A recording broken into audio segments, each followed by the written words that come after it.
ത്രിയേക ദൈവത്തിന് സ്തുതി. വലിയ നോമ്പിൻ്റെ ഈ അനുഗ്രഹീത കാലഘട്ടത്തിൽ, പ്രത്യേകിച്ച് പാതിനോമ്പിൻ്റെ ദിവസങ്ങളിലേക്ക് അടുത്തിരിക്കുന്നതായ സമയത്ത് നോമ്പിൻ്റെ യഥാർത്ഥ പ്രാധാന്യം നമ്മൾ ആത്മാർത്ഥമായിട്ട് ചിന്തിക്കേണ്ടതായ സമയം ആഗതമായിരിക്കുന്നു. സുറിയാനി ഓർത്തഡോക്സ് സഭ നമ്മെ പഠിപ്പിക്കുന്നത് നോമ്പ് ഭക്ഷണ നിയന്ത്രണം മാത്രമല്ല, അത് ആത്മാവിൻ്റെ ശുദ്ധീകരണവും ദൈവസന്നിധിയിലേക്കുള്ള മടങ്ങിവരവുമാണ് എന്നാണ്. നോമ്പ് ശരീരത്തിൻ്റെ വിശപ്പിനേക്കാൾ ഹൃദയത്തിൻ്റെ ദാഹത്തെക്കുറിച്ചാണ് സംസാരിക്കുന്നത്, ദൈവത്തിനായുള്ള ദാഹത്തെക്കുറിച്ച്. യോവേൽ പ്രവാചകൻ്റെ പുസ്തകം 2-ാം അധ്യായം അതിൻ്റെ 12 കർത്താവ് ഇപ്രകാരം അരുളി ചെയ്യുന്നു: ഉപവാസത്തോടും കരച്ചിലോടും ദുഃഖത്തോടും കൂടെ മുഴുവൻ ഹൃദയത്തോടെ എൻ്റെ അടുക്കിലേക്ക് മടങ്ങി വരുവിനെന്ന്.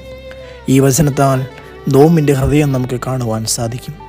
ഈ നോമ്പ് നമ്മോട് ചോദിക്കുന്നത്, ഇതുവരെ നടത്തിയതായ ഉപവാസം വെറും ആചാരമായിരുന്നു, അതോ യഥാർത്ഥ മാനസാന്തരത്തിലേക്കുള്ള ഒരു യാത്രയായിരുന്നോ എന്നാണ്. നമ്മുടെ ചിന്തകളും നമ്മുടെ വാക്കുകളും നമ്മുടെ പ്രവർത്തികളും ഇവയിൽ എന്തെങ്കിലും മാറ്റമുണ്ടാക്കുവാനായിട്ട് ഈ നോമ്പ് നിനക്ക് സാധിച്ചു. നോമ്പ് എന്നത് ഹൃദയം മൃദുവാക്കുന്ന സമയമായി തീരണം. മത്തായി 4:2 നാം ഇപ്രകാരം കാണുന്നുണ്ട്: യേശുക്രിസ്തു തന്നെ 40 ദിവസം ഉപവസിച്ചു എന്ന്. അവൻ പാപമില്ലാത്തവനായിരുന്നിട്ടും അവൻ ഉപവസിച്ചു.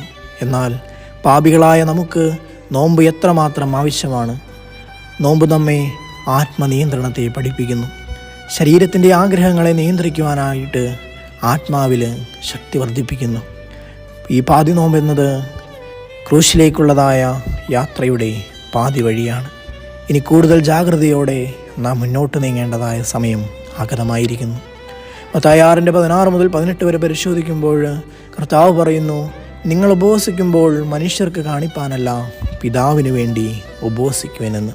അതായത് നോമ്പ് ദൈവത്തോടുള്ളതായ രഹസ്യബന്ധമാണ്.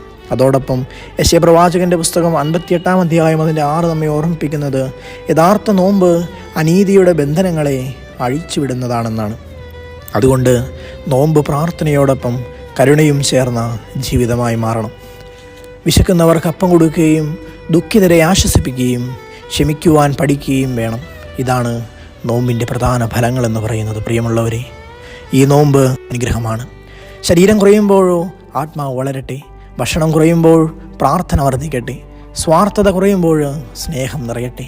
ഈ വലിയ നോമ്പ് കാലം നമ്മെ ശുദ്ധീകരിച്ച് പുനരുദ്ധാനത്തിൻ്റെ മഹിമയിലേക്ക് നയിക്കുവാനായിട്ട് സാധിക്കട്ടെ എന്നാശംസിച്ചുകൊണ്ട് പ്രാർത്ഥിച്ചുകൊണ്ട് നിർത്തുന്നു. ദൈവതിരുനാമം മാത്രം മഹത്വപ്പെടുമാറാകട്ടെ. ആമേൻ.